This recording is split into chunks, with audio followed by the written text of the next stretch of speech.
بسم اللہ الرحمن الرحیم۔ السلام علیکم ورحمۃ اللہ وبرکاتہ۔ الحمد للہ نحمده ونستعینه ونستغفره ونؤمن به ونتوکل علیہ ونعوذ باللہ من شرور انفسنا ومن سیئات اعمالنا من يهد الله فلا مضل له ومن يضلله فلا هادي له ونشهد أن لا إله إلا الله وحده لا شريك له ونشهد أن سيدنا وسندنا ومولانا محمدا عبده ورسوله صلى الله تبارك وتعالى عليه وعلى آله وصحبه أجمعين أما بعد۔ معزز سامعین، بزرگوں، دوستوں، عزیزوں، بھائیوں، آپ لوگ رمضان المبارک کی جو مبارک ایام میں تفسیر سماعت فرما رہے، تفسیر سن رہے، تو یہ بہت بڑا فعل ہم کر رہے ہیں، کار خیر ہم کر رہے اور ہم اپنے علم میں اضافہ کر رہے ہیں۔ یہ بہت عمدہ کام ہے کہ اللہ رب العزت نے جو ہم پر ایک انعام کتاب اللہ کی شکل میں نازل فرمایا، ہم اس سے واقف ہو رہے ہیں کہ اللہ نے اس میں کیا کیا باریکیاں رکھی، اللہ نے اس میں کیا کیا صفات رکھی۔ یہ ہر ایمان والے کو جاننا بہت ضروری ہے، کیونکہ یہ کتاب ہماری ہے، ایمان والوں کی ہے، اور جس کے پاس جو چیز ہوتی اس کے تعلق سے آدمی ہر چیز سے باخبر ہوتا، اس کے ایک ایک صفت سے باخبر ہوتا۔ اس لیے ہم کو کلام اللہ کے ایک ایک وصف سے، ایک ایک صفت سے باخبر ہونا چاہیے کہ کتنا عظیم کلام پاک اللہ رب العزت نے ہم سب کو دیا۔ چونکہ عظمت قرآن کا موضوع گزر چکا، عظمت قرآن پر گزشتہ تفسیر میں بات ہو چکی، اس لیے اس کو تو نہیں چھیڑنا ہے۔ البتہ ہم کچھ ایام سے تفسیر آپ کے سامنے پیش کر رہے ہیں۔ دو ایک روز سے ہم نے آپ کے سامنے سورہ فاتحہ کی تفسیر بیان کی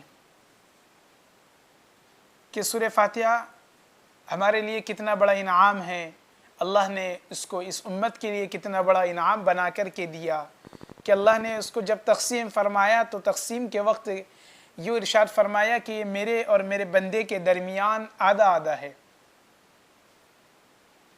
جو آپ حضرات نے گزشتہ تفسیر میں سماعت فرمائی، اگر نہ سماعت فرمائی ہو تو سن لینا چاہیے۔ بہت مفید باتیں، بہت عظیم اس کے تعلق سے باتیں آپ حضرات کو بتائی جا رہی۔ اور سورہ فاتحہ کے تعلق سے جو گزشتہ تفسیر میں نے آپ حضرات کے سامنے عرض کیا کہ اللہ نے جب اس سورت کو نازل فرمایا تو کہہ دیا تھا کہ میرے اور میرے بندے کے درمیان یہ آدھی آدھی ہے۔ یہ کتنی بڑی بات ہے۔ آپ حضرات نے جن لوگوں نے سنا ہوگا، لیکن بہت کم لوگ اس کی اس فضیلت سے واقف ہے، اور اس فضیلت سے واقف ہونے کے بعد واقعتاً بندہ جب اس فضیلت سے واقف ہو جائے گا تو اس صورت کا اہتمام کریں گا۔ اس لیے سننا چاہیے۔ جو حضرات بھی تفسیر سن رہے مکمل سننی چاہیے تاکہ نئی نئی باتیں آپ کے سامنے آئے کلام پاک کے متعلق۔ تو اسی طرح تفسیر آپ حضرات سماعت فرما رہے، تو گزشتہ کل آپ کے سامنے میں نے فضائل بیان کیے اور اس کی فضیلت کے ساتھ ساتھ اللہ نے کیا انعام اتنا بڑا اس امت کو دیا، اس امت کی خصوصیت، اور اس کے ساتھ ساتھ میں آقا علیہ الصلوۃ والسلام کے فرمودات کہ اس جیسی صورت نہ تو تورات میں ہے، نہ زبور میں ہے، اور نہ انجیل میں ہے۔ یہ گویا کہ اسی امت کی خصوصیت اور اسی نبی کی خصوصیت ہے جو اللہ نے ہمارے آقا علیہ الصلوۃ والسلام کو دی اور ہم کو عطا کی۔ تو اس کا اللہ کا اس پر ہم کو فضل ادا کرنا چاہیے، اللہ کا احسان ماننا چاہیے کہ اللہ نے ہم پر اتنا احسان فرمایا۔ دوستو، سورہ فاتحہ چونکہ کلام اللہ کی پورے کلام اللہ کا خلاصہ ہے، اللہ نے پورے کلام مجید کی تفسیر سورہ فاتحہ میں بیان فرما دی، کہ اللہ رب العزت اس کتاب میں کیا کیا باتیں ارشاد فرمائیں گے، وہ اللہ نے اس صورت میں بیان فرما دی کہ اس کے متعلق حضرات مفسرین نے بہت سے باتیں نقل فرمائی کہ یہ صورت کلام مجید کا خلاصہ کیسے ہے، اللہ نے پورے کلام مجید کا خلاصہ اس کو کیسے بنایا۔ تو حضرت مجاہد تابعی رحمہ اللہ فرماتے ہیں کہ اللہ رب العزت نے جب اس صورت کو نازل فرمائی تو اس وقت شیطان بہت رویا تھا، گویا کہ شیطان اپنی زندگی میں 4 مرتبہ رویا۔ ایک تو وہ اس صورت کے نازل ہونے کے وقت رویا، دوسرے وہ جب ملعون قرار دیا گیا تھا، جنت سے دھتکار دیا گیا تھا، جنت سے اس کو بھگا دیا گیا تھا، اس وقت رویا، تیسرے وہ جناب آقا محمد عربی صلی اللہ علیہ وسلم کے بعثت پر رویا، اور چوتھے وہ اس سے قبل مجھے بیان کرنا چاہیے تھا، میں نے ترتیب میں تھوڑی وہ کر دیا کہ تیسرے وہ جب اس وقت دھتکار دیا گیا تھا، دوسرے تو جب دھتکار دیا گیا تھا اس وقت رویا، تیسرے جب اس کو زمین پر اتار دیا گیا اس وقت رویا، چوتھے جب آقا علیہ الصلوۃ والسلام کی بعثت ہوئی، محمد عربی صلی اللہ علیہ وسلم کو جب مبعوث کیا گیا تھا وہ اس وقت بھی رویا۔ گویا کہ یہ 4 ایسے مقام ہیں جس وقت شیطان رویا۔ ایک تو سورہ فاتحہ کی نزول کے وقت بھی رویا۔ کیوں رویا؟ کہ اس سے انسان کے سمجھ میں آ جاتا ہے کہ اللہ رب العزت اپنے کلام مجید میں کیا کیا باتیں بیان فرمانا چاہتے ہیں، کیا کیا احکام نازل فرمانا چاہتے ہیں، اور اس سے انسان ہدایت کا راستہ اختیار کر لیتا، انسان کو راہ راست نظر آتی، صراط مستقیم نظر آنے لگتی۔ تو اس وجہ سے شیطان نے اس وقت رویا کہ اتنی عظیم صورت اس امت کو مل گئی، میں کیسے بہکاؤں گا، یہ تو اس سے راہ راست پر آ جائیں گے۔ تو وہ خبیث اس وقت بھی رویا۔ تو یہ اس کی عظمت سمجھانے کے لیے حضرات مفسرین نے یہ 4 مقامات میں ایک مقام یہ بھی ذکر کیا کہ سورہ فاتحہ کی نزول کے وقت وہ رویا تھا۔ اس کی عظمت اس سے بھی سمجھ میں آتی کہ کتنی تکلیف میں ہوں گا وہ جب سورہ فاتحہ نازل ہوئی۔ تو چونکہ آپ حضرات کے سامنے گزشتہ کل میں نے بتایا کہ اللہ نے اس کے اندر واقعتاً پہلے تو اللہ رب العزت نے یہ بتایا کہ تمام جہاں کا رب اللہ ہے، اور تعریف اگر تمہیں کس کی کرنی ہے تو اسی کی جائے گی۔ کیسے؟ اللہ نے جہاں کو پیدا کیا، اگر ہم کسی انسان کی تعریف کر رہے کہ واقعتاً یہ تو خوبصورت ہے، تو گویا کہ یہ اللہ کی تعریف ہے۔ کیوں؟ کہ اللہ رب العزت نے اس کو بنایا۔ تو اللہ نے اس صورت کے اندر یہ بتایا کہ تعریف سب اللہ کے لیے۔ دوسرے اللہ رب العزت نے اس میں اپنی صفات رحمان ہونا، رحیم ہونا یہ بیان فرمائی، گزشتہ آپ کے سامنے بیان کر دیا گیا، انسان کا ربط اللہ کے ساتھ کیا، اور انسان کو دنیا کے اندر کیا چاہیے، کس لیے، اور پرانی قوموں کا، پچھلی قوموں کا تذکرہ اس کے اندر ہے، عبادات اس کے اندر ہے، معاشرت اس کے اندر ہے، اور آقا علیہ الصلوۃ والسلام نے جو دین لے کر آئے وہ اس کے اندر موجود ہے۔ گویا کہ یہ پوری کی پوری تفسیر کلام پاک کی، سورہ فاتحہ کی تفسیر پورا کا پورا کلام پاک کا خلاصہ ہے۔ اللہ نے اس کو ایسا بنایا کہ پورے کلام مجید کا خلاصہ اس میں ذکر فرما دی اجمالاً۔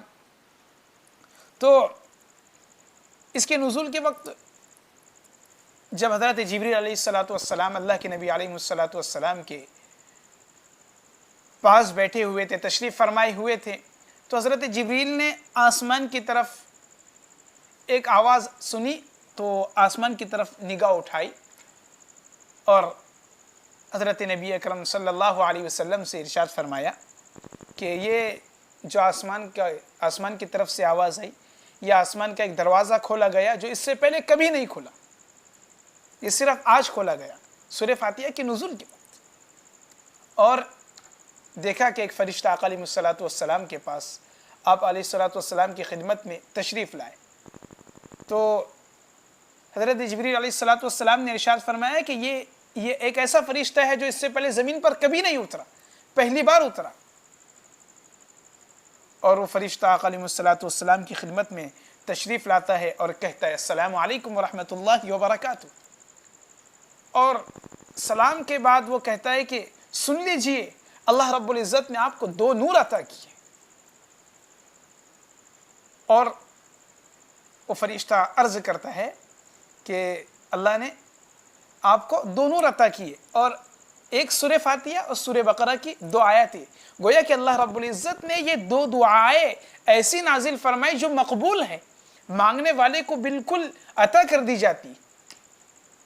یہ اس کی عظمت سمجھانے کے لیے وہ فرشتہ آقا علیہ الصلوۃ والسلام کی خدمت میں تشریف لائے، اور ایسا فرشتہ جو اس سے پہلے زمین پر کبھی نہیں اترا، وہ پہلی بار اترا، وہ بھی سورہ فاتحہ کی قیمت بتانے کے لیے زمین پر آیا۔ تو ہم کو بھی اس کی قیمت سمجھنی چاہیے کہ اسپیشل ایسا فرشتہ آقا علیہ الصلوۃ والسلام کی خدمت میں تشریف لائے۔ اور بہت سی خصوصیات اس صورت کی حضرات مفسرین نے ذکر فرمائی۔ حضرت حسن بصری رحمہ اللہ فرماتے ہیں کہ قرآن شریف کا اجمالاً پورا ذکر سورہ فاتحہ میں ہے، قرآن مجید کے مقاصد سورہ فاتحہ میں ہے، اور قرآن کریم کے نزول کی وجہ سورہ فاتحہ میں ہے۔ حضرت حسن بصری رحمہ اللہ کا ارشاد ہے،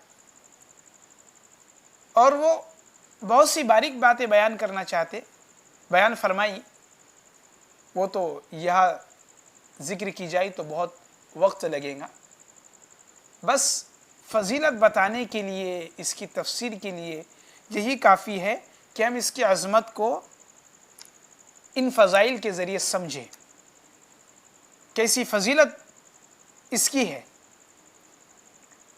آپ حضرات نے سماعت فرما لی، اور میرے علم میں جہاں تک تھی میں نے سمجھانے کی کوشش بھی کی، اور آپ حضرات کے سامنے بیان بھی کر دیا۔